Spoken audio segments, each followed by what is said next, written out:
After dropping more than 60% from all-time highs, is Facebook, Meta stock, a buy? Or is the company permanently damaged? To help finding out answers to these questions, today we are gonna do a pros versus cons on Facebook stock, Meta platforms, ticker symbol Meta. I'll present to you 5 major reasons I see to be a buyer, and 5 others that concerns me and might be reasons to sell.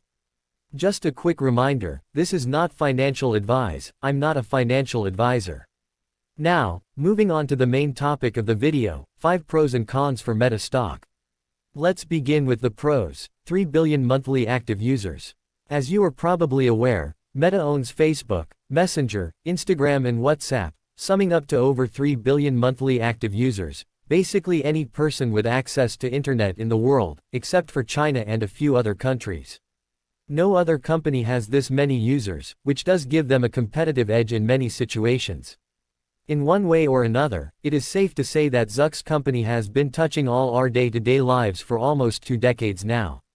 From sharing ideas, photos, videos and experiences on Facebook and Instagram, to exchanging instant text and audio messages through Messenger and WhatsApp. Healthy balance sheet. Besides being a cash cow, generating around $40 billion per year, they have an additional $40 billion sitting on cash. And they have basically no debt. Beautiful balance sheet.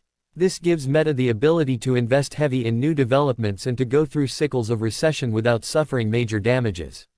Online advertising will keep growing. Right now we are facing some headwinds on the online advertising market, mainly due to supply shortages around the world, war in Ukraine and inflation fears. But with more and more online business every day, and also traditional business finding out that ROI on online ads is insanely high, this is an area that will not stop growing anytime soon.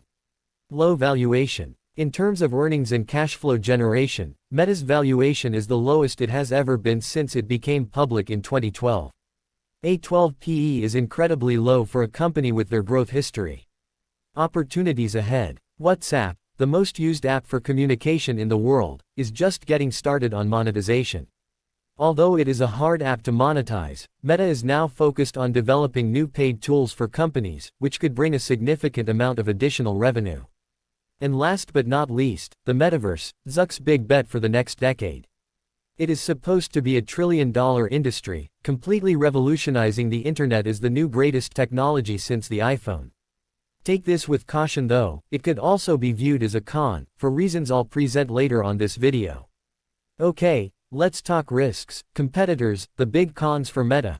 First we have TikTok. The short video platform is Meta's main threat nowadays, gaining market share rapidly in the last few years. As Meta is no longer allowed to purchase social media companies, like they did with Instagram, they are trying to fight back with Reels, their own short video format inside their current existing platforms, Facebook and Instagram.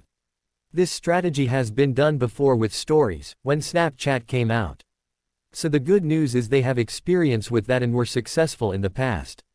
The bad news is that while their victory is not guaranteed, they are being forced to prioritize Reels on their apps, a type of content that doesn't monetize as well as the feed and Stories, where people used to spend all their time while using the service.